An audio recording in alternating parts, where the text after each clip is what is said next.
बिस्मिल्लाहिर्रहमानिर्रहीम। अस्सलाम वालेकुम क्लास। आई होप आप मेरे लेक्चर सुन रहे होंगे और अपने घर में सेफ़ एंड साउंड होंगे। और कैसे चल रहे हैं आप लोगों के क्वारंटीन डेज़? आई होप घर पे सेफली गुजर रहे होंगे और इस जो आपको एक एम्पल टाइम मिला है इसे आप अच्छे तरीके से यूटिलाइज़ भी कर रहे होंगे, लेक्चर सुन रहे होंगे सारे टीचर्स के, क्योंकि सब टीचर्स बहुत हार्ड वर्क करके आपके लिए लेक्चर्स बनाते हैं। ठीक है, हो सकता है बहुत सी टीचर्स की क्लासेस चल रही हों, साथ उनकी भी ऑनलाइन क्लासेस चल रही हों, but they spare some time for you guys कि आप लोगों का वो टाइम आपके लोगों के लिए फ्रूटफुल बनाया जाए। ठीक है, सो आप लोगों ने भी उसे अच्छे तरीके से ही यूटिलाइज़ करना है। अच्छा, now coming to the today's topic, जो कि हमारा जो असिस्टेड रेजिस्टेड एक्सरसाइज है उसका पार्ट 3 है ये। ठीक है, इसका ये असिस्टेड रेजिस्टेड एक्सरसाइज का बेसिकली 3rd लेक्चर ये हो रहा है। ठीक है, ये मैंने खुद इसके अंदर पिछले वाले जो लेक्चर है उसके अंदर बहुत सी चीज़ें डाली थी ताकि आपको ये चीज़ें समझ आ सके। ठीक है, और मुझे उम्मीद है कि आप लोगों को समझ आई हुई होंगी।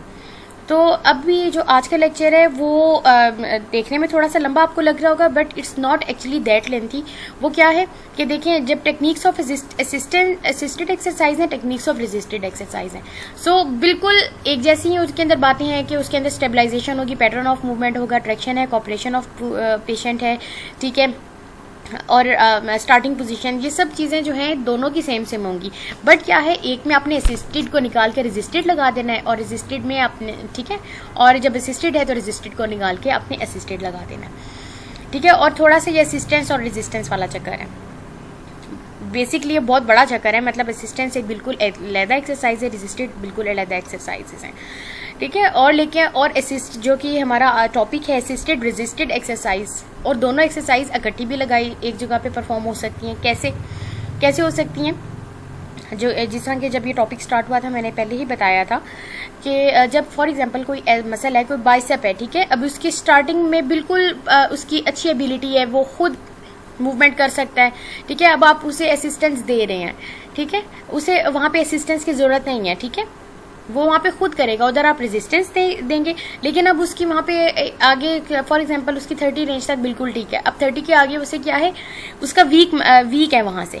ठीक है, उसकी रेंज ऑफ मोशन वहाँ पे सही तरीके से नहीं वो कर पा रहा, तो वहाँ पे आपने असिस्टेंस दे देनी है। तो ठीक है, असिस्टेड रेजिस्टेड कंबाइन भी चल रही हैं। सो लेक्चर आउटलाइन ये पहले ये हम पढ़ चुके हैं। ठीक है, सारा असिस्टेड रेजिस्टेड सम टर्मिनोलॉजीज। बेसिकली जो आज का हमारा लेक्चर है वो स्टार्ट हो रहा है टेक्निक्स ऑफ रेजिस्टेड एक्सरसाइज से। ठीक है, क्योंकि ये पहले वाली ये इस चैप्टर वेरिएशन ऑफ पावर के आगे मैंने एक जो पिछला लेक्चर था वो डाला था आपका।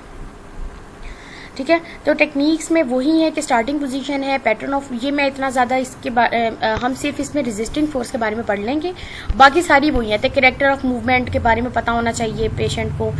ठीक है, रिपीटिशंस का हमें देख के करना है कि रिपीटिशन इतनी होनी चाहिए कि पेशेंट भी फटीग ना हो जाए। ठीक है, ये वाली चीज़ें हम पढ़ चुके हैं।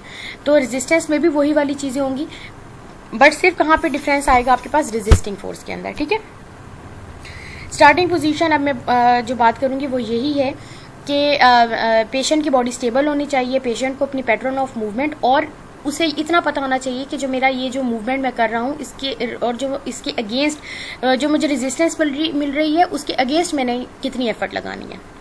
ठीक है, पैटर्न ऑफ मूवमेंट का पता होना चाहिए पेशेंट को और कितनी एफर्ट लगानी है, जो रेजिस्टेंस उसे मिलेगी उसके रेजिस्टेंस के अगेंस्ट पेशेंट को कितनी एफर्ट लगानी है। दोनों चीज़ों का पेशेंट को सही तरीके से, मतलब अगर वो अटेंशन होगी उसकी तो तभी वो इस चीज़ का आइडिया लगा सकेगा ना। ठीक है, अच्छा, पैटर्न ऑफ मूवमेंट वही है कि पेशेंट को अच्छे तरीके से पता होना चाहिए, और कौन बताएगा, जाहिर बात है हम बताएंगे उसे, जो उसके डॉक्टर्स हैं, जो उसके फिजियोथेरेपिस्ट हैं वो बताएंगे। और कैसे हो सकता है उसे पैसिवली, जो उसकी साउंड मीन उसकी जो बिल्कुल ठीक लिम्ब है उसके ऊपर हम पैसिवली उसे करके बता दें। ठीक है, और it should be based on natural pattern of purposeful movements. ठीक है, नेचुरल पैटर्न के ऊपर ही जो हमारे जो एक्सरसाइज है वो होनी चाहिए। फॉर एग्जांपल जैसे बाइसेप का फ्लेक्शन फंक्शन है, तो ठीक है, पर्पसफुल मूवमेंट यानी कि बाइसेप की क्या है, उसका फ्लेक्शन करवाना, तो ये उसका नेचुरल पैटर्न भी है और उसकी पर्पसफुल मूवमेंट भी यही है। अच्छा, अब स्टेबलाइजेशन यही कि स्टेबलाइजेशन अगर हम बोन और रीजन ऑफ मसल की कर देंगे तो क्या हो जाएगा, क्या हो जाएगा, जो मसल जिसको हमने रेजिस्टेंस प्रोवाइड करनी है, अगर उसकी बोन और उसकी जो ओरिजिन है मसल का उसे स्टेबलाइज करेंगे, इससे क्या हो जाएगी, रेजिस्टेड जो एक्सरसाइज की एफिशिएंसी इंप्रूव होगी। ठीक है, और स्टेबलाइजेशन जो होती है ना, ये अगली स्लाइड में लिखा हुआ, is rarely static when a natural pattern of movement is used, it is adapted to the circumstances of the movement. अच्छा, स्टेबलाइजेशन ये नहीं है कि स्टैटिक है, बिल्कुल आपने ऐसे रोक दिया। अब देखें, जब मूवमेंट हो रही है, आप एल्बो शोल्डर की फ्लेक्शन कर रहे हैं, ठीक है, आपकी जाहिर बात है आपकी लिम्ब तो मूव कर रही है ना, लेकिन वो क्या है कि स्टेबलाइजेशन ऐसी होनी चाहिए कि वो अडॉप्ट कर ले मूवमेंट के हिसाब से अपने आप को। ठीक है, स्टेबलाइजेशन का मतलब एक्सरसाइज में क्या है कि वो अपने आप को उस हिसाब से अडॉप्ट कर ले जो मूवमेंट हो रही है। ठीक है, अच्छा, अब ऐसे क्या होता है कि muscles normally responsible for stabilisation have remained efficient as their action is considered to provide strengthening for the muscles. ठीक है, अब उसमें यह है कि जैसे आसपास के मसल्स होते हैं जो कि जिन्हें हमारी कोशिश होती है, जैसे फॉर एग्जांपल मसल का ओरिजिन है और आसपास के मसल्स को हम स्टेबलाइज कर रहे हैं, लेकिन उनकी वैसे क्या होती है, वो स्ट्रेंथनिंग मसल्स को वैसे प्रोवाइड कर रही होती हैं उस एक्शन के दरमियान। कैसे, if there is a tendency for, और अगर ऐसा है कि मूवमेंट आपकी ट्रांसफर हो रही है, जैसे हो सकता है एल्बो बाइसेप की हम करवाना चाह रहे हैं और साथ साथ कोई और मसल्स भी अपनी उसके ऊपर भी वर्क ट्रांसफर हो रहा है, तो फिर क्या है कि बेसिकली आप फिक्सेशन कर दें। फिक्सेशन मैनुअल प्रेशर के फिर स्टेबलाइज के साथ साथ आप मैनुअल यानी कि जोर से प्रेशर जो दिया जाता है वो दें, या फिर स्ट्रैप की मदद से उसे स्टेबलाइज कर दें, ताकि जो मूवमेंट है बिल्कुल जो हमें कंसर्न हमारा पार्ट है सिर्फ उस तक रहे। ये वाली बातें आप कहेंगे दोबारा, क्योंकि ये अब रजिस्टर्ड में भी बातें आ गई हैं दोबारा, तो इस वजह से इसे मैं डिटेल में नहीं बताऊंगी, ये वही स्लाइड्स हैं प्रीवियसली।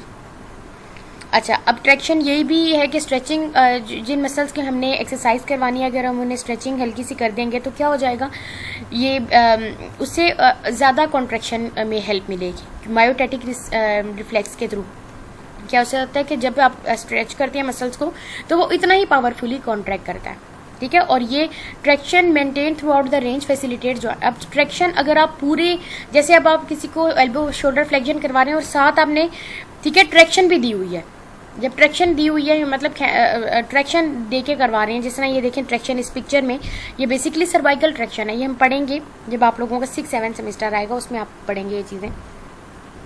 ठीक है, ये सर्वाइकल ट्रैक्शन है।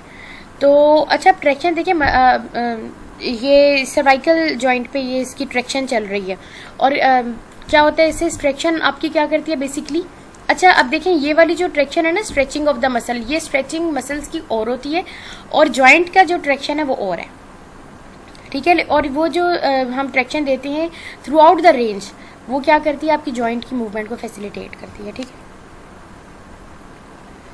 अच्छा, द रेजिस्टिंग फोर्स, अब इसमें वही है कि वेरियस मीन्स हैं रेजिस्टेंस प्रोवाइड करने के, मैनुअल प्रेशर है, वेट्स हैं, स्प्रिंग्स हैं। एडवांटेज ऑफ मैनुअल प्रेशर क्या है कि एडजस्टेबल है।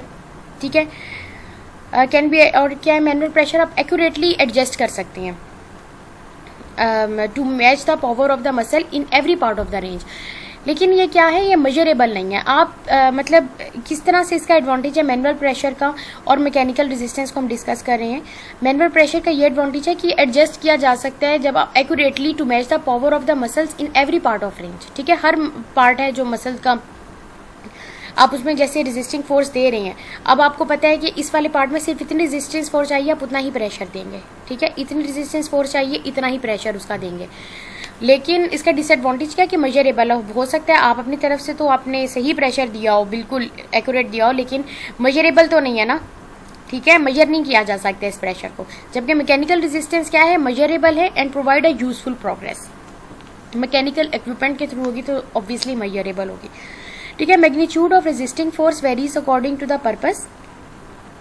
अच्छा, मैग्नीट्यूड ऑफ रेजिस्टिंग फोर्स, अब मैग्नीट्यूड अगर मैं आपको बताऊं, याद हो अगर आप लोगों को, मैग्नीट्यूड क्या था, मैंने आपको बताया कि जैसे एक हमने फर्स्ट चैप्टर में पढ़ा था कि अगर एक ये जो लाइन ऑफ एरो है, दिस इज बेसिकली मैग्नीट्यूड, क्या कि कितनी फोर्स लग रही है। मैग्नीट्यूड मीन कितनी फोर्स लग रही है। Varies according to the purpose. Maximum resistance elicits maximum effort. ठीक है, अब मैक्सिमम रेजिस्टेंस आप देंगे तो क्या होगा, एफर्ट भी उतनी ही लगानी पड़ेगी। और जो मैक्सिमम रेजिस्टेंस, जाहिर बात है फिर क्या होगा, पावर भी डेवलप होगी और हाइपरट्रॉफी, मसल्स के जो साइज है वो भी इंक्रीज होगा। ठीक है, ये देखिए Character of movement. Movement is essentially smooth and controlled throughout the effort involved commanding the patient's full attention. ठीक है, अपने पेशेंट्स को सही उसकी अटेंशन मतलब उसकी भी इस जो प्रोसीजर चल रहा है उसमें होनी चाहिए, और मूवमेंट क्या होनी चाहिए, स्मूथ एंड कंट्रोल्ड होनी चाहिए। ठीक है, ऐसा नहीं है कि पेशेंट इतना रेजिस्टेंस ना बर्दाश्त कर सके और आप उसे इतनी ज़्यादा रेजिस्टेंस दे दें। अच्छा, speed of the movement is consistent with the optimum rate of contraction for the particular group of muscles. ठीक है, इन रिलेशन टू रेजिस्टेंस। अब वो ये कह रहे हैं कि स्पीड ऑफ मूवमेंट जो है उसकी कंसिस्टेंसी होनी चाहिए रेट ऑफ कॉन्ट्रैक्शन के साथ, कि जैसे मसल कॉन्ट्रैक्ट कर रहा है और स्पीड भी उसकी उसके हिसाब से होनी चाहिए।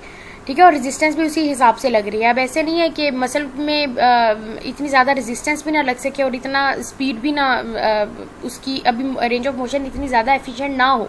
ठीक है, तो इस चीज़ को देख के हमने ये वाली चीज़ें करनी है। And range of motion is full but resistance can be applied in A part of range. अच्छा, अब रेंज ऑफ मोशन जैसे फॉर एग्जाम्पल एक बंदे की रेंज ऑफ मोशन फुल है तो अब resistance can be applied in any part of range.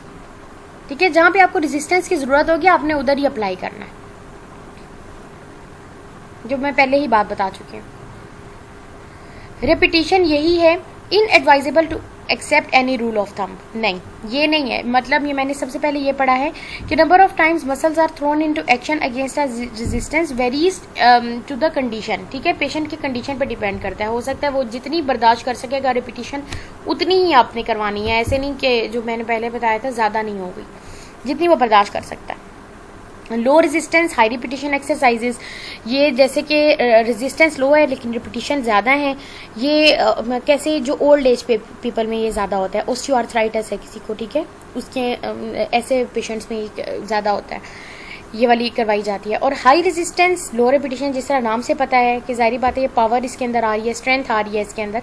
ये फिर ऐसे हैं मसल जैसे फॉर एग्जांपल किसी की सर्जरी हुई है और अब वो बेहतर हो रहा है बंदा। ठीक है, अब उसके डिसयूज में मसल्स जा रहे हैं और हमने डिसयूज में नहीं जाने देना उन्हें, हमने उन्हें बेहतर करना है।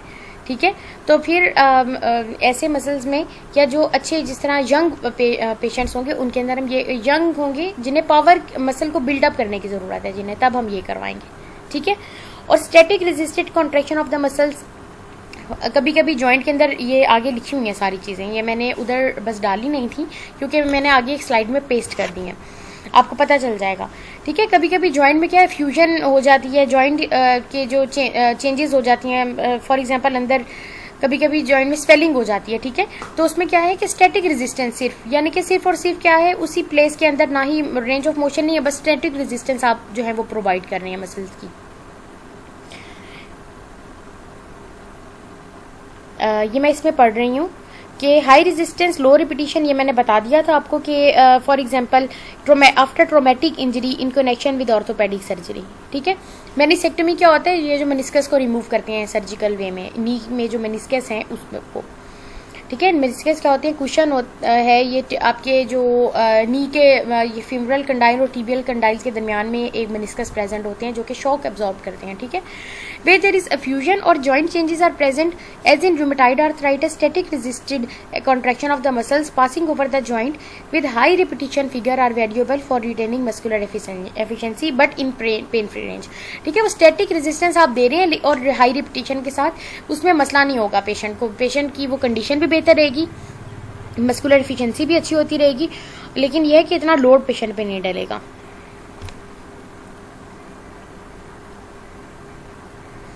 अच्छा, अब यही है कि कोऑपरेशन ऑफ पेशेंट, जितना अगर उसका इंटरेस्ट आपका डेवलप होना चाहिए पेशेंट का।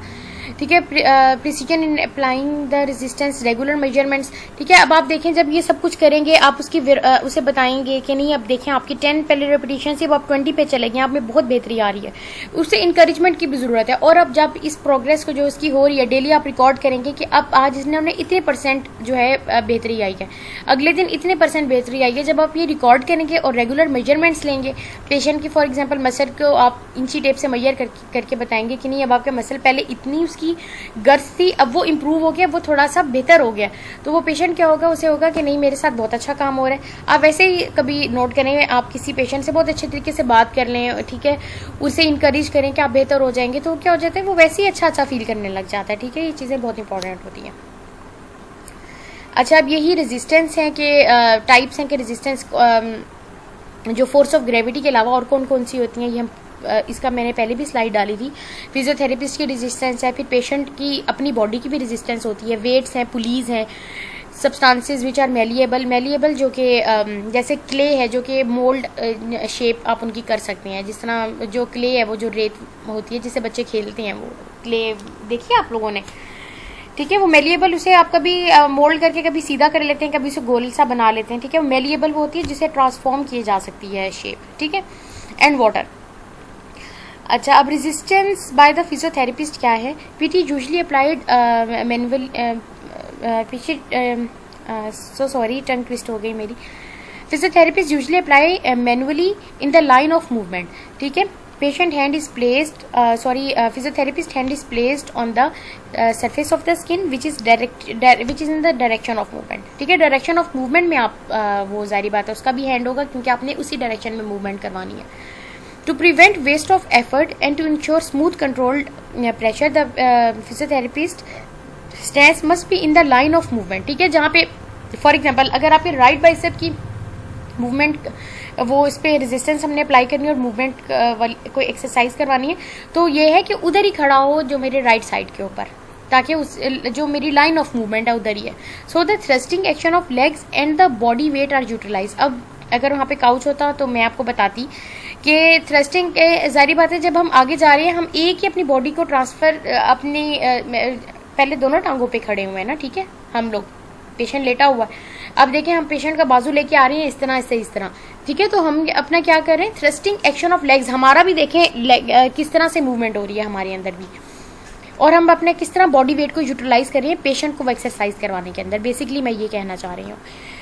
अच्छा, अब ट्रैक्शन और अप्रोक्सीमेशन आप मेंटेन करेंगे थ्रू आउट द मूवमेंट। ये पूरी जो आपने शोल्डर की आपने फ्लेक्शन करवाई है उसके अंदर आपने ट्रैक्शन और साथ साथ अप्रोक्सीमेशन। ट्रैक्शन क्या है, जॉइंट को आप अलग कर रहे हैं, जॉइंट्स को सेपरेट कर रहे हैं, और अप्रोक्सीमेशन क्या है, उस जॉइंट को आपस में एक दूसरे के करीब कर रहे हैं, ये आपने मेंटेन करना है, ठीक है। इससे क्या हो जाएगा, इससे क्या होता है, मूवमेंट और बेहतर होती है इससे, ठीक है। और resistance varied according to resistance क्या है, variation in power different parts of the muscles की, जितनी फॉर एग्जांपल पहले मसल में सिर्फ 0.5 kg की ज़रूरत है तो आप उतनी ही लगाएंगे मसल की थोड़ी सी रेंज के अंदर, उसके बाद उसकी थोड़ी सी एफिशिएंसी बेहतर है एक रेंज के अंदर, तो फिर आप उसे थोड़ी सी ज़्यादा लगा देंगे। हो सकता है एक ही मसल की डिफरेंट रेंजेस के अंदर प्रॉब्लम हो, ठीक है, पहले उसकी 0 से 30 बिल्कुल ठीक हो, 30 to 60 में प्रॉब्लम है, जहाँ पे आप रेजिस्टेंस कम कर देंगे, ठीक है, ऐसे करके करना। अच्छा, अब रेजिस्टेंस बाय पेशेंट क्या है, patient can resist his own movements with the sound limb. कैसे, जैसे फॉर एग्जांपल एक पेशेंट है, हाई सिटिंग में आप बैठे हुए हैं, ठीक है, अब आपने क्या करना है, आप नी के एक्सटेंसर्स को रेजिस्ट कर सकते हैं, अपनी जो आपकी साउंड लिम्ब है उसे आप जो आपकी जिस लिम्ब में प्रॉब्लम है उसके ऊपर, जिस तरह एंकल क्रॉस करके बैठती हैं हम लोग, ऐसे करके बैठें, और अब आप रेजिस्टेंस अप्लाई कर रहे हैं अपनी बिल्कुल सही वाली लिम्ब से दूसरी के ऊपर, और साथ साथ उसमें रेजिस्टेंस हो रही है, उसमें रेजिस्टेंस प्रोवाइड कर रहे हैं, ठीक है। From the high sitting the extensors of one knee can be resisted by the weight of other leg when the ankles are cross, ठीक है, रेजिस्टेंस पेशेंट खुद भी कर सकते हैं। अच्छा, अब क्या है, अब रेजिस्टेंस कैसे है, फॉर एग्जांपल जो पुशअप कर रहे हैं ये भी तो रेजिस्टेंस ही आपकी बॉडी की ही रेजिस्टेंस है ना इसके अंदर, वो कह रहे the body can be pushed up from the floor by the arms if their strength is sufficient. अगर आपकी स्ट्रेंथ इतनी अच्छी है तो आप ये, ठीक है, आप अपनी बॉडी को पुशअप कर सकते हैं फ्लोर से। अच्छा, अब वेट की होती है, इसमें मतलब वेट्स हम मैनुअली वो अप्लाई भी कर सकते हैं, लगा सकते हैं। Direct application of weight to the body and is effective method of resistance, ठीक है, इज इफेक्टिव मेथड, और ये क्या है, एक इफेक्टिव मेथड है ऑफ रेजिस्टिंग एक्टिव एक्सरसाइजेस। क्या आप सैंड बैग्स, ये तो बहुत दफ़ा जब आप आगे हॉस्पिटल में जाएंगे आप देखेंगे सैंड बैग्स भी लगाए होते हैं, फिर मेटल वेट्स होते हैं, ठीक है, और कभी कभी क्या होता है कि ऐसे करके एक कफ सा बना होता है उसके अंदर डिफरेंट वेट्स रखी होती हैं, रॉड्स की तरह छोटे छोटे, ठीक है। फॉर एग्जांपल अब 2 kg की ज़रूरत है, सिर्फ 2 kg लगा देंगे। फॉर एग्जांपल नीचे वाली नी के एक्सटेंसर्स पे हम रेजिस्टेंस दे रहे हैं, तो हम यहाँ पे क्या लगा देंगे, वो एक स्ट्रैप्स होता है वो लगा देते हैं, उसके अंदर रॉड्स पड़े होती हैं, 2 kg का होता है, उसके अंदर मेजरमेंट्स मतलब करके वो फिगर पड़े होते हैं, या उसके ऊपर खुद ही लिखा होता है कि ये 2 kg का ही स्ट्रैप है, ठीक है। और अगर आपको लगे कि 2 kg के पेशेंट के ज़्यादा है तो आप उसके अंदर से रॉड्स निकाल भी सकते हैं। ये आगे स्ट्रैप का यही बताया हुआ है। It is essential that means of attachment should be come, अच्छा यही बात है कि कंफर्टेबल होना चाहिए और एफिशिएंट होना चाहिए। अब ऐसे नहीं है पेशेंट बेचारे को 2 kg का पूरा लगा दिया और उससे कर ही ना सके, ठीक है, तो आप एडजस्ट करेंगे।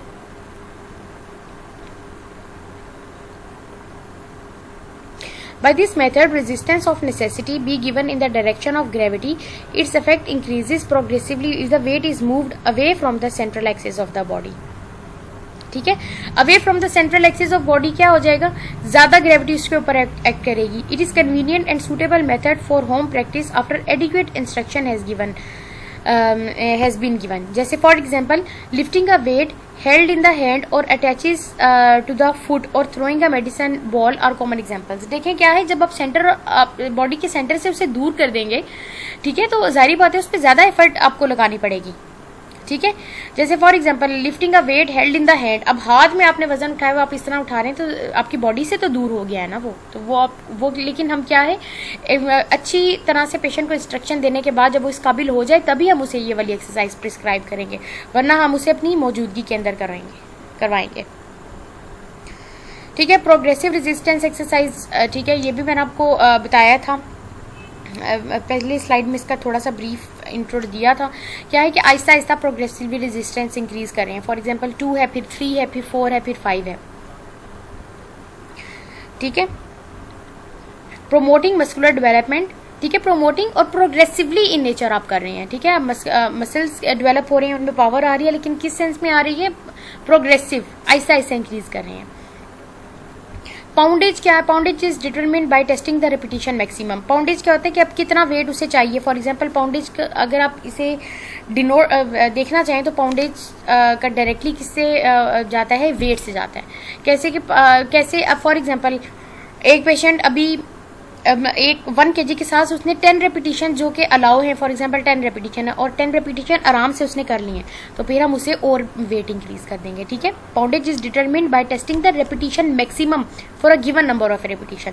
हमने पेशेंट को कहा है कि आपने ये 2 kg का वेट है, आपने इसे 20 दफा उठाना है, ठीक है। अब अगर उसने 20 दफा बिल्कुल आराम से बगैर किसी फटीग के उठा लिया तो फिर हम कहेंगे इसके अब ये हम वेट इंक्रीज कर सकते हैं। लिफ्टिंग ऑफ वेट में भी इन्वॉल्व आइदर, ये पिछले स्लाइड में था, इसी की वजह से मैंने ये स्लाइड्स जो हैं पिछला वाला लेक्चर है किया था, वो भी स्टैटिक भी हो सकता है, वो डायनेमिक भी हो सकता है अकॉर्डिंग टू सर्कमस्टांसेस, ठीक है। अच्छा, progressive resistant exercise is use for the development of most muscle groups at present, more often use for knee extensor than any other group. अच्छा, वो कह रहे हैं कि ज़्यादातर जो प्रोग्रेसिव रेजिस्टेंट एक्सरसाइज जो हमारे सेटअप है हम ज़्यादातर नी एक्सटेंसर्स में यूज़ कर सकते हैं, बट इट डजेंट मीन कि किसी और में नहीं यूज़ हो सकती है, किसी भी मसल ग्रुप की हम ट्रेनिंग में यूज़ कर सकते हैं, ठीक है। अच्छा, रेजिस्टेंस बाय वेट और पुली सर्किट्स। अब ये है कि जिस तरह पुली का हमने फर्स्ट सेमेस्टर में पढ़ा था, उसमें क्या है कि उसमें भी वेट लगा देते हैं और उसके जो है वो आप क्या करें, उसमें आप रेजिस्टेंस उसके अंदर भी फील हो रही होती है, लेकिन ये क्या होती है बाकियों से बहुत बेहतर होती है। ये अगर जिस तरह हम इनिशियल किसी को स्टार्ट करवाना चाहें ना, हम इसके ऊपर स्टार्ट करवा सकते हैं। कैसे, मैं आपको हम पढ़ेंगे। Use of rope and pulley allows the force exerted by weight to act in any direction, therefore muscle need not be required to work against the resistance of both gravity and weight, ठीक है। कैसे देखें, इसे गौर से पढ़ें। Use of rope and pulley allows the force exerted by a weight, ठीक है, to act in any direction, therefore the muscles need not be required to work against the resistance of both gravity and weight. इसकी picture I guess मैंने डाली हो।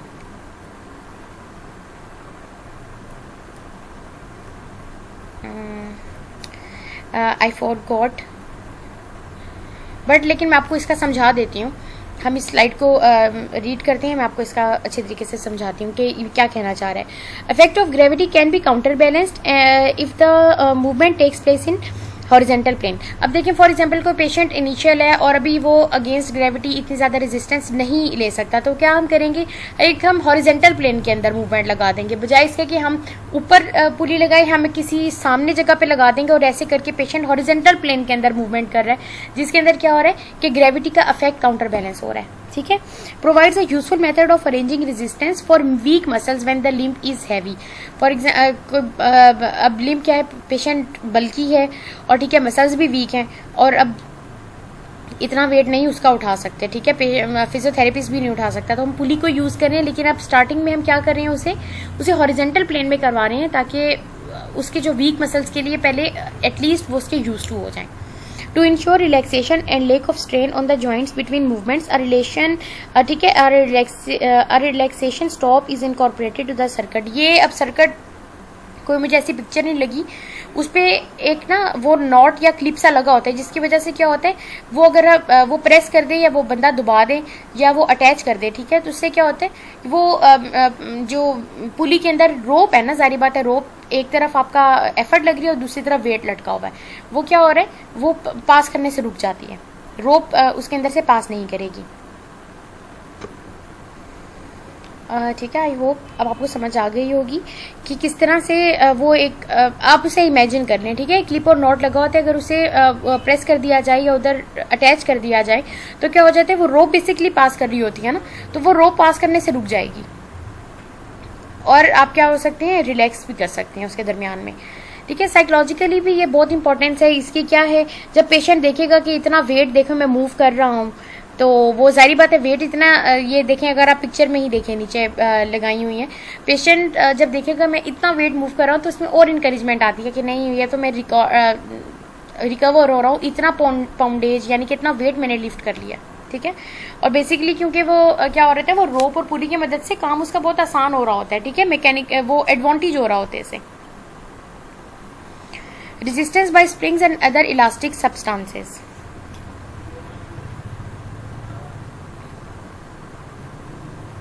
अच्छा, ये जो एक पुली की पिक्चर मैंने डाली है ये पुली के एंड में स्लाइड थी, वो मैंने गलती से आगे डाल दी है, यहाँ डाल दी है।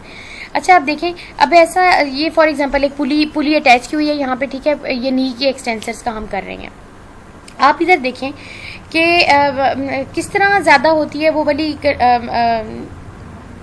वो क्या उसे कहते हैं मूवमेंट ऑफ फोर्स। ठीक है, movement of force, torque, rotational effect ही हो रहा है ना, देखिए घूम रही है ना उसके इर्द गिर्द। ठीक है, तो मूवमेंट ऑफ फोर्स कब ज्यादा होती है, कब सही अच्छी होती है, जब परपेंडिकुलर जो उसका अगर आप अपना ये लेक्चर खोलें पिछला वाला, ठीक है, तो आपको कि जो लाइन ऑफ ये जो एक्सिस ऑफ रोटेशन और जो आपका परपेंडिकुलर डिस्टेंस, ठीक है, वो जितना अच्छा होगा, मतलब अगर आपका perpendicular let me show you something. अच्छा, मैंने इस स्लाइड के अंदर वो डाला नहीं है, लेकिन ये है कि मैं आपको इसके बाद उसका बता दूंगी, या तो वॉइस नोट में बता दूंगी, या अगर आपको अपना पुराना लेक्चर रिकॉल करें तो आपको पता होगा कि अगर परपेंडिकुलर डिस्टेंस पे आपका वो एंगल ऑफ पुल होता है तो हमेशा उसकी क्या होती है वो ज्यादा वो इफेक्टिव होता है। ठीक है, इस तस्वीर का उसे लेना देना कुछ नहीं है, वो मैं वैसे ही आपको बता रही हूँ कि जैसे वो लाइन ऑफ जो हमने एक पढ़ा था एंगल ऑफ पुल भी पढ़ा था, उसके अंदर क्या है जो वो राइट एंगल पे होते हैं वो उतना ही ज्यादा इफेक्टिव होता है। ठीक है, अब उसके अंदर भी ये देखें ये क्या है, ये अगर देखा जाए तो ये राइट एंगल ही बन रहा है इसके अंदर। क्या है कि ये देखें ये उसका एंगल ये यहाँ से एक्सिस है, ठीक है, और ये एक ट्राइंगल सी बन रही है, this is basically right angle, perpendicular distance ही है। जो ही परपेंडिकुलर डिस्टेंस ज्यादा होगा उतनी ही ज्यादा जो है ना वो एफिशिएंटली वर्क होता है। ठीक है, उसके बाद ये स्लाइड आनी है। Resisting force of a spring increases progressively as it is stretched और कंप्रेस्ड अकॉर्डिंग टाइप। ठीक है, अब कैसे है देखें, अब use of spring for resisting muscles must be regarded as a crude method. Crude method क्या है, क्रूड मेथड ये होता है कि यानी कि आप ये नहीं उसका एग्जैक्ट नहीं बता सकते, आप जस्ट एक जनरल वे में बता सकते हैं। क्रूड मेथड का मतलब ये है, ठीक है, कि अब देखें वो आपके मसल के साथ ये इतना ज्यादा कोई रिलायबल ये रेजिस्टेंस का वे नहीं है, रेजिस्टेंस बाय स्प्रिंग। कैसे, क्योंकि देखें क्या हो रहा है इसके अंदर it is almost impossible to match the resistance regarding both power and range of motion. हमें नहीं पता चल रहा होता रेजिस्टेंस के अंदर। क्रूड मेथड यही है कि आपका जस्ट एक वेग सा आप इससे आइडिया लगा सकते हैं, इतना कोई रिलायबल या कोई बिल्कुल एग्जैक्ट वे नहीं है ये रेजिस्टेंस को अप्लाई करने का, ठीक है। It is almost impossible to match the resistance regarding both power and range of motion. In spring used the speed of movement must be carefully controlled both in contraction and relaxation. क्यों? क्योंकि देखें जब आप spring को खींच रहे हैं तो क्या, और इसके अंदर एनर्जी भी तो स्टोर हो रही है ना, ठीक है। और जब वो आप उसे छोड़ेंगे, जो एक्यूमुलेटेड एनर्जी है, जाहिर बात है अब मसल की जो नेचुरल स्पीड है, ठीक है, वो ग्रेट हो सकती है ना, ज्यादा हो सकती है। क्योंकि देखें जब हम एक इलास्टिक को ऐसे करके खींचते हैं और इसे छोड़ते हैं, कितनी तेजी से वो वापस आता है, अगर आप मेरा पॉइंट समझने की कोशिश कर रहे हो, ठीक है। तो यही वो कह रहे हैं कि resisting force of spring increases progressively as it is stretched और कंप्रेस्ड अकॉर्डिंग टाइम, ठीक है। वो जितना आप उसे स्ट्रेच करेंगे उतनी वो उसके अकॉर्डिंग वो रेजिस्टिंग फोर्स इंक्रीज करेगी, और जो आप उसे कंप्रेस करेंगे उसके अकॉर्डिंग ही वो जो रेजिस्टिंग फोर्स उसी के मुताबिक होगी, ठीक है। लेकिन ये क्रूड वे है, ये कोई इतना मतलब एग्जैक्ट वे नहीं है अप्लाई करने का रेजिस्टेंस, क्योंकि इसमें क्या होता है, इम्पॉसिबल है, it is impossible to match resistance regarding both power and range of motion, ठीक है। आपको नहीं पता चल रहा होता ये इतनी पावर में कितनी रेजिस्टेंस अप्लाई करनी चाहिए कि वो इस रेंज ऑफ मोशन में बिल्कुल ठीक आएगी, ठीक है।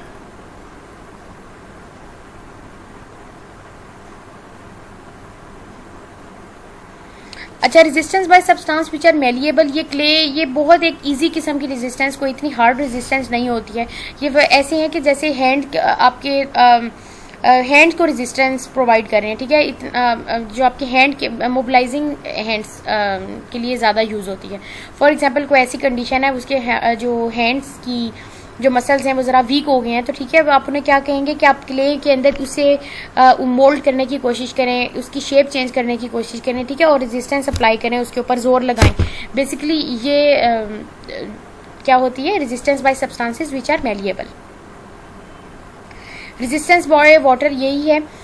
इससे क्या हो जाता है, एक ये उन लोगों में, ये ओल्ड एज में ज्यादा लोग करवाया जाता है, या ऐसे जो बल्कि लोग होते हैं, ठीक है, उनमें हम करवाया जाता है। क्योंकि वाटर जब फॉर एग्जांपल कोई ऐसा पेशेंट है आप और काफ़ी हेल्दी, आप उससे नहीं अप्लाई करवा सकते, वो एक्सरसाइज नहीं करवा सकते, तो क्या हो जाता है, आप उसे जब ये पानी में करवाएंगे तो क्या है, पानी की तो खुद भी एक वो रेजिस्टेंस, पानी के अंदर जो बुयोयेंट फोर्स होती है वो उसे ऊपर रखती है। वो क्या करती है, aids to the resistance on the way down and cancels out much resistance on the way up, ठीक है।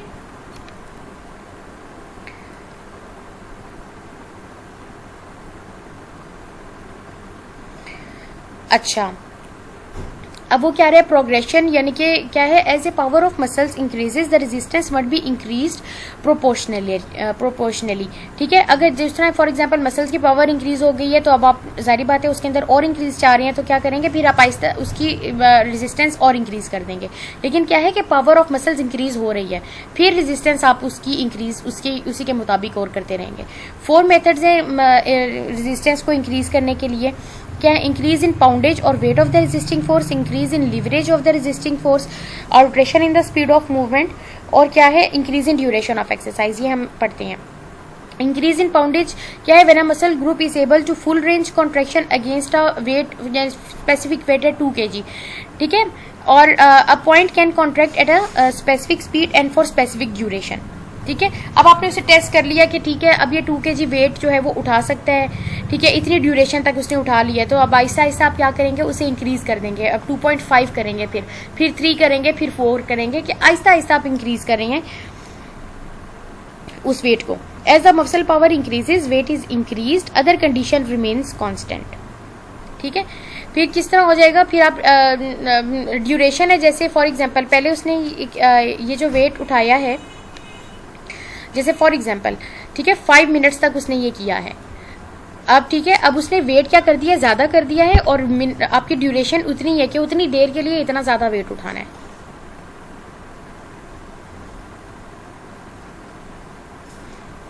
Increase in leverage, total resistance offered by a given weight depends on position of its point of application, ठीक है, in relation to the fulcrum. Movement of force क्या होती है, जैसे weight multiply by perpendicular distance from the fulcrum. Greater the perpendicular distance, ये point आ गया जो मैं आपको वो समझाना चाह रही थी। Greater the perpendicular distance of the point of application from the fulcrum the joint at which the movement takes place the greater the resistance offered by the weight. जितना वो पॉइंट आपकी बॉडी क्या हो जाएगा, उसका परपेंडिकुलर जैसे fulcrum से उसका डिस्टेंस इंक्रीज होता जा रहा है, ठीक है, the greater the resistance offered by the weight, ठीक है, उतनी ही ज्यादा आपको वो रेजिस्टेंस फेस करनी पड़ेगी। Effect of resistance which is constant given to the shoulder abductors with arm straight. अब देखें, अब एक पेशेंट है, उसकी आर्म स्ट्रेट है और आप उसकी शोल्डर के एबडक्टर्स को रेजिस्टेंस प्रोवाइड करना चाहते हैं। अब वो रेजिस्टेंस ज्यादा एफिशिएंट और ज्यादा ग्रेटर किस वक्त होगी, जब आप उसे रिस्ट से अप्लाई करें, आपको ज्यादा रेजिस्टेंस अप्लाई करनी पड़ेगी, ठीक है। और कब, जब आप उसे एल्बो से अप्लाई करेंगे तो रिस्ट के मुकाबले में कम है करनी पड़ेगी, ठीक है। तो यही बात उसके अंदर की है। Effect of resistance which is constant given to the shoulder abductors with arm straight is much greater when applied at the wrist than at the elbow. अच्छा जी, alteration in the speed of movement. Muscular contraction is most efficient when takes place at natural speed, ठीक है। अब वो ये भी हो सकता है, but when it works increase और decrease in natural speed of contraction increases the affect of resistance when the muscles work concentrically, ठीक है, but when it works eccentrically the slower the movement the greater the effect of resistance। ये हम पढ़ चुके हैं ना कि जो eccentric वर्क होता है वो क्या होता है, ठीक है। अब देखिए, जब भी हम कोई कॉन्सेंट्रिक वर्क, इसमें बेसिकली वो ये बताना चाह रहे हैं कि concentric work is easiest at natural speed and eccentric work at high speed. देखिए मैं आपको बताती हूँ, अब जब हम ये मरी का इलाका लें, जब मरी में जाते हैं तो ऐसे स्लोप आते हैं, ठीक है। जब हम उसे जब वो चढ़ाई चढ़ रहे होते हैं ना, अब वो हमारे लिए आसानी कब होगी, जब हम अपनी एक ऑन स्पीड है उसी पे हम वो काम कर रहे हैं, ठीक है। और वो उन लोगों के लिए ज्यादा आसानी नहीं होगी जो तेजी चल रहे हैं, बजाय उसके उनके अपने मसल्स ही थके, वो खुद ही थक जाएंगे, ठीक है। जो एक मसल की नॉर्मल स्पीड है, नेचुरल स्पीड है, उससे अगर वो आप हिल चढ़ रहे हैं, ठीक है, कोई ऊंचाई वाला चढ़ाई चढ़ रहे हैं, तो वो उनके लिए आसान रहेगी। अब लेकिन वो क्या हो जाता है, जब नीचे आना होता है, जब आपने ढलवान से नीचे उतरना होता है, कैसे आप तेजी से भागे आप खुद ब खुद चले जा रहे होते हैं, ठीक है। ये ईसेंट्रिक वर्क होता है, रैपिड होता है eccentric work at high speed. समझ आई मेरी बात, वो क्यों, और इसी वजह से तो कहते हैं कि ईसेंट्रिक वर्क में ज्यादा कोल्ड कंट्रोल करने की जरूरत है। अगर आपने उसे कंट्रोल नहीं किया तो फिर आपको इंजरी हो सकती है। वो इसी वजह से, जैसे वो एल्बो की एग्जांपल है कि अगर वो एकदम से नीचे आएगा, क्योंकि ईसेंट्रिक वर्क हमेशा कहते हैं हाई स्पीड पे जो होती है उसके इफेक्ट ऑफ रेजिस्टेंस कब आते हैं, when it works eccentrically the slower the movement, ठीक है, the greater the effect of resistance। इसी वजह से कहा है कि अगर इसेंट्रिक वर्क जब हो रहा है, वैसे तो वो स्पीड के साथ होगा जब हाई स्पीड पे होता है, लेकिन वो बेहतर कब होगा, क्यों होगा, देखिए अब हम जब आहिस्ता आहिस्ता कर रहे हैं, हम रेजिस्टेंस फेस करके कर रहे हैं ना, तो क्या हो जाएगा, जब वो उसके अंदर रेजिस्टेंस वाली फोर्स आ जाएगी तो वो क्या हो जाएगा, मूवमेंट ग्रेटर एफिशिएंट इफेक्ट उसका तब होगा। जिसको मेरा ये पॉइंट ना समझ आए वो मेरे से दोबारा पूछ ले, मैं कोशिश कर रही हूँ कि आपको ये समझ आ जाए। लेकिन मुझे पता है कि क्लास में से ज़्यादातर बच्चों को, 6 तो आप लोग बच्चे हैं, इनमें से दो तीन को आ जाएगा, 2-3 को नहीं आएगा, लेकिन इसे इस तरह से एनालाइज करने की कोशिश करें, ठीक है, कि concentric work is easiest at natural speed, ठीक है। अब देखें, आप चढ़ाई जैसे चढ़ रहे हैं, अब आप अगर तेज चढ़ेंगे तो आप थकेंगे, लेकिन आपकी जो नेचुरल स्पीड है मसल्स की, अगर आप उससे चढ़ेंगे आप इतना ज्यादा नहीं थकेंगे। लेकिन जब आप वापसी आ रहे होते हैं तो कैसे आप खुद ही दौड़े चले आ रहे होते हैं, जब वो ढलवान आप उधर होते हैं, खुद ब खुद ही आपके पाँव चल रहे होते हैं, ठीक है, वो क्या होता है, रैपिड होता है। तो कॉन्सेंट्रिक वर्क ईसेंट्रिक वर्क है, अगर उसके अंदर इफेक्ट ऑफ रेजिस्टेंस कब आएंगे, जब वो मूवमेंट स्लोअर होगी। अब देखें, वैसे रेजिस्टेंस कैसे हम फील कर रहे हैं, अभी वैसे तो हम जिस तरह मैं अपनी एल्बो को नीचे लोड लेके आ रही हूँ, ठीक है, एक्सटेंड कर रही हूँ, तो क्या हो रहा है, वैसे तो अगर मैं ऐसे ढीला छोड़ूंगी एकदम से वो नीचे आ जाएगा, लेकिन मैं आहिस्ता आहिस्ता कर रही हूँ, रेजिस्टेंस फील करके कर रही हूँ, तो क्या हो जाएगा, मेरा greater the effect of resistance तभी होगा जब वो स्पीड स्लो करेंगे हम, ठीक है। Increase in duration, a muscle warm up to their task of overcoming a resistance become more efficient, the effect of resistance decreases and the exercise seems easier। वो ये कह रहा है कि देखें, अगर कोई एक्सरसाइज करने से पहले आप वार्म अप कर लेते हैं जैसे, ठीक है, तो फिर आपको इफेक्ट ऑफ रेजिस्टेंस डिक्रीज हो जाता है। कैसे, आप आसानी से, मतलब काम अपना कर लेंगे, रेजिस्टेंस भी आसानी से उठा लेंगे, आपका जो एक्सरसाइज आपको ज़्यादा आसान नहीं लगेगी। लेकिन एकदम से आपने कोई भी एक्सरसाइज से पहले वार्म अप नहीं किया है, ठीक है, और एकदम से एक्सरसाइज करने लग जाते हैं, तो जो क्या हो जाएगा, वो आपको फटीग होगी ज़्यादा, ठीक है। जैसे swinging a log of wood may seem to become easier with warm up, but it becomes hard work by the end of an hour, ठीक है। लेकिन वो क्या हो जाएगा, इफेक्ट इंक्रीज इन ड्यूरेशन, कि आहिस्ता आहिस्ता करके फिर 1 घंटे बाद जो है ना आपको वो हार्ड वर्क महसूस होगा, ठीक है। 1 घंटा आपको रेजिस्टेंस का इफेक्ट क्या हो जाएगा, आपके लिए आसानी तरीके से आप करते रहेंगे, लेकिन 1 घंटे बाद क्या हो जाएगा, वो आपको फिर वो भारी लगेगा वो वेट उठाना, ठीक है। इंक्रीज इन ड्यूरेशन क्या हो जाता है, वो आपके किस पे अफेक्ट करता है, प्रोग्रेशन के ऊपर, मतलब रेजिस्टेंस के ऊपर अफेक्ट कर रहा है। Affects and uses of resisted exercises, ये वही है कि मसल पावर इसके अंदर बिल्टअप होगी, ये हम पढ़ चुके हैं, ठीक है। Blood flow to the working muscles is increase in proportional to the amount of work, thus providing the material for repair and hypertrophy, ठीक है। अब देखें मसल्स को जब पावरफुल हो रहे हैं, जाहिर बात है हाइपरट्रॉफी भी होगी उनके अंदर, उनका साइज भी इंक्रीज होगा, और जो उनके अंदर उस एक्सरसाइज के दौरान इंजरी हुई है उसमें वो भी रिपेयर होगी, ठीक है। Anticipation. General rise in blood pressure frequently anticipates exercise may be increased by mental effort required to perform these exercises correctively.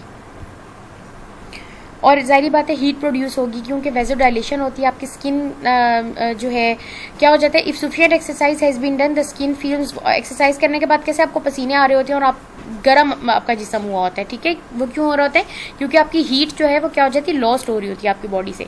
Degree of moisture depends largely on temperature, humidity and movement of the atmosphere. I hope ये lecture आप लोगों को समझ आ गया होगा। मुझे उम्मीद है, ये मुझे सब पता है कि थोड़ा सा इसके अंदर क्यूरीज होंगी, ठीक है, लेकिन उसे समझने की कोशिश करें, और अगर नहीं आता तो काइंडली उसे मुझसे पूछ लें, मैं आपको वो ज़रूर बता दूंगी।